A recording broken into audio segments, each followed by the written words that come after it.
Hello guys, welcome to Pakistani real reaction. तो कैसे हैं आप सब? उम्मीद है आप सब बढ़िया होंगे, मजे में होंगे, खुश होंगे, आबाद होंगे। मेरा नाम है मुदस्सिर। मैं हूं मुबश्शिर। सो गाइस, ट्रम्प ने कभी सोचा भी नहीं होगा कि मोदी सरकार कुछ ऐसा भी करेगी।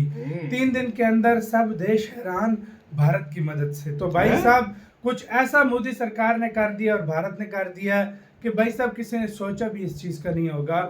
3 दिन के अंदर ये सारा खेल पलटा है भारत ने। सारा खबर जानते हैं, काउंट करते हैं, स्टार्ट। भारत की मोदी सरकार ने अमेरिका की एक मल्टीनेशनल कंपनी के साथ मिलकर ऐसा खेला किया है जिसके बाद डोनाल्ड ट्रंप एडमिनिस्ट्रेशन खुद ही हैरान हो गया है। डोनाल्ड ट्रंप के टैरिफ अनाउंस करने के बाद दुनिया की सभी मल्टीनेशनल कंपनीज इस समय अपनी स्ट्रेटजी के ऊपर काम कर रही हैं और ये आंकलन किया जा रहा है कि कौन से देश के ऊपर कितने टैरिफ्स हैं और कहां पर कम टैरिफ्स हैं और क्या उन देशों के अंदर जाकर वहां पर प्रोडक्शन लाइन को शिफ्ट करना क्या ये सही रहेगा या फिर एग्जिस्टिंग प्रोडक्शन लाइन में कंटिन्यू किया जाए। उदाहरण के लिए भारत के ऊपर 26% के रेसिप्रोकल टैरिफ्स लगाए गए हैं, जबकि यूनाइटेड किंगडम यानी कि ब्रिटेन के ऊपर मात्र 10% के रेसिप्रोकल टैरिफ्स हैं।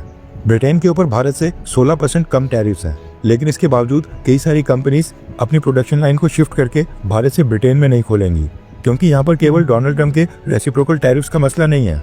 ब्रिटेन के अंदर भारत के मुकाबले वहाँ पर ज्यादा कॉस्टली लेबर है। ऊपर से ब्रिटेन के अंदर फैक्ट्री शिफ्ट करना मतलब कि फ्रेश इन्वेस्टमेंट का रिस्क लेना, क्योंकि हो सकता है कि डोनाल्ड ट्रंप अगले 2-4 महीने के अंदर ही ये टैरिफ हटा दें। ऊपर से एक नई कंट्री के अंदर रॉ मटेरियल, कंपोनेंट्स और बाकी माल पहुंचाकर उसको सप्लाई चेन का हिस्सा बनाना, इसमें भी कई सारे चैलेंजेस फेस करने पड़ते हैं। इसलिए बेशक ब्रिटेन के ऊपर मात्र 10% के रेसिप्रोकल टैरिफ्स हैं, लेकिन तब भी कंपनीज ब्रिटेन से ऊपर भारत को प्रेफरेंस देंगी और भारत में मैन्युफैक्चरिंग यूनिट्स लगाने की कोशिश करेंगी ताकि प्रोडक्शन कॉस्ट कम से कम रहे। भारत की सरकार इस समय उन मल्टीनेशनल कंपनीज के साथ बहुत ही ज्यादा कोऑपरेट कर रही है जो न सिर्फ भारत में लाखों करोड़ों लोगों को जॉब्स और रोजगार दे रही हैं, बल्कि भारत से एक्सपोर्ट्स करके इंडियन इकोनॉमी को भी सपोर्ट कर रही हैं। एंड ऐसी एक कंपनी है एप्पल कंपनी, जो अपने आईफोन्स के लिए पूरी दुनिया में पॉपुलर है। एप्पल कंपनी और भारत सरकार के तालमेल को लेकर एक बेहतरीन उदाहरण देखने को मिला है, जिसके बाद अब डोनाल्ड ट्रंप भी इस मसले में एप्पल कंपनी या फिर भारत सरकार का कुछ नहीं बिगाड़ सकते हैं। अब जब कोई कंपनी एक प्रोडक्ट बनाती है और कंपनी को वो प्रोडक्ट दूसरी कंट्री में एक्सपोर्ट करना होता है, तो उसके लिए भी एक अलग से प्रोसीजर होता है जिसके ऊपर भारत सरकार की मॉनिटरिंग होती है। कंपनी को अपने सामान की प्रॉपर एक्सपोर्ट डॉक्यूमेंटेशन करनी होती है, जिसके अंदर commercial invoice, packing list, airway bill, bill of lading, export licence, certificate of origin और एक इंस्पेक्शन सर्टिफिकेट जनरेट करना होता है। इन सब के बाद भी कोई कंपनी अपने स्टॉक को एक्सपोर्ट नहीं कर सकती है। कंपनी को भारत सरकार के कस्टम डिपार्टमेंट के साथ कई सारी फॉर्मेलिटीज पूरी करनी होती हैं। शिपिंग बिल जनरेट करना होता है, कस्टम्स हाउस एजेंट को सारे डॉक्यूमेंट सबमिट करके उससे क्लियरेंस लेनी होती है, जो एक्सपोर्ट ड्यूटी बनती है कस्टम्स को वो पे करनी होती है। एंड इन सब के बाद भी कस्टम डिपार्टमेंट कंपनी के प्रोडक्ट्स की इंस्पेक्शन करके शिपमेंट को क्लियरेंस सर्टिफिकेट इशू करता है।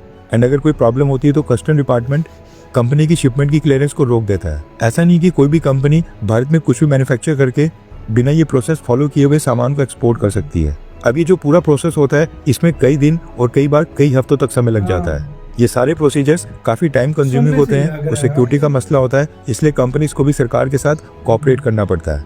ऊपर से साल के एंड में यानी कि मार्च महीने में फाइनेंशियल ईयर की क्लोजिंग के कारण बर्डन और भी बढ़ जाता है। अब हुआ ये कि जैसे ही डोनाल्ड ट्रंप ने अनाउंस किया कि वो भारत समेत दुनिया के सभी देशों के ऊपर रेसिप्रोकल टैरिफ्स लगाएंगे, उसके अगले मिनट से दुनिया की सभी मेजर कंपनीज जो अपने प्रोडक्ट्स यूएस मार्केट में एक्सपोर्ट करती हैं, ऐसी तमाम कंपनीज ने ये प्लानिंग करना स्टार्ट कर दिया था कि डोनाल्ड ट्रंप के इन टैरिफ से कैसे बचा जाए।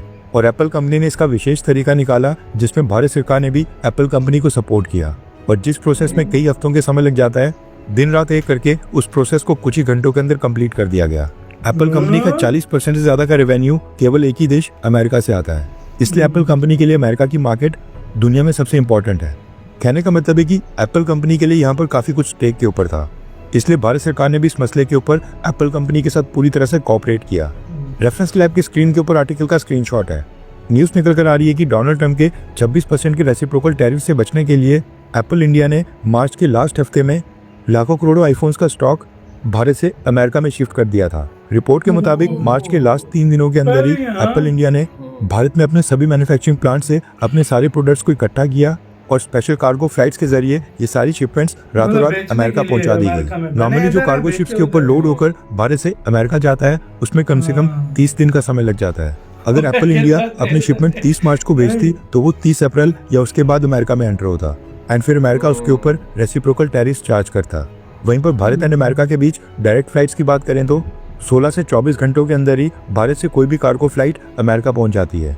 इसलिए एप्पल इंडिया ने इस पूरे ऑपरेशन में स्पेशल कार्गो फ्लाइट्स का इस्तेमाल किया।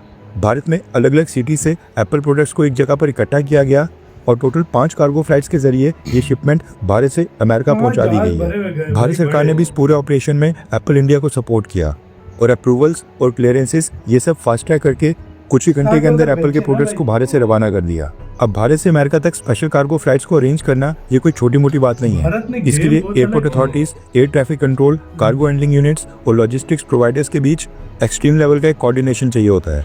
और सबसे खास बात ये थी कि ये सब कुछ इतने शॉर्ट नोटिस के ऊपर किया गया।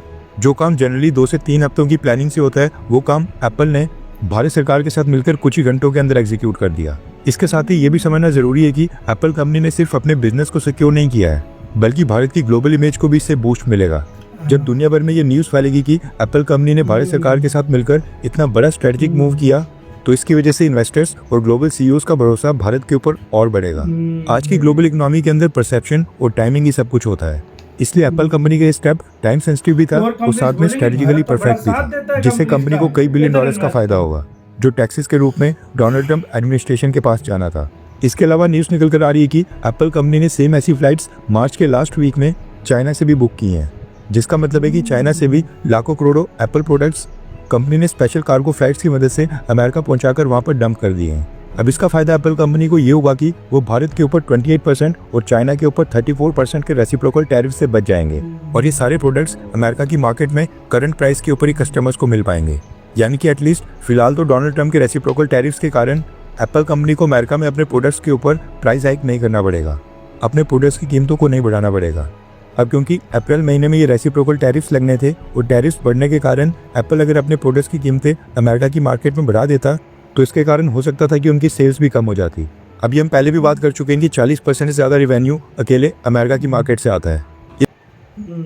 इसी के साथ तो यार वीडियो खत्म। भाई सीधी सी बात है, भारत ने एक रिस्पॉन्सिबल देश होने का मतलब सबूत दी और दुनिया को एक मैसेज गया कि अगर आप भारत में मतलब एक्सपोर्ट मतलब कंपनीज लगाओगे ना, तो जब तुम्हारे ऊपर मुसीबत आएगी तो भारत की गवर्नमेंट भी तुम्हारा इसी तरह सपोर्ट करेगी। आज मेरे नजर से कोई खबर गुजरी है कि पता नहीं कल कोई गुजरी है, इस तरह कोई खबर गुजरी है कि चाइना से अपनी 10% और जो है ना शेयर्स उठाकर मतलब वो अपनी फैक्ट्री वगैरह कोई चीजें उठाकर वो इंडिया में आईफोन ला रहा है। भाई यही होगा मतलब भाई, चाइना से अपनी इन्वेस्टमेंट निकाल कर भारत में सस्ता लेबर एक हाँ, इनको मिल रहा है। दूसरा बात उधर कॉर्पोरेटिव जो गवर्नमेंट है ना, हाँ, वो भी उसको मिल रही है, कॉपरेट कर रही है। चाइना ब्लैकमेल करता है। चाइना की ब्लैकमेलिंग अब नहीं चलेगी, चाइना के दुनिया से भी आएंगी अभी सारे अब इधर से मैं एक बात बताऊं, चाइना से बहुत ज्यादा इन्वेस्टमेंट निकल कर इंडिया आने वाली है। पूछो क्यों?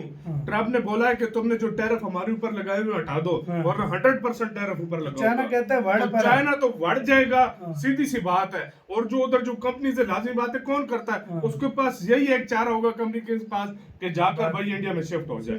यही सिंपल सा तरीका और वो इंडिया में आ जाएगी। तो आपका क्या इस सारे मामले के ऊपर क्या कहना है, अपनी राय बताना। बहुत ज्यादा ख्याल रखना था।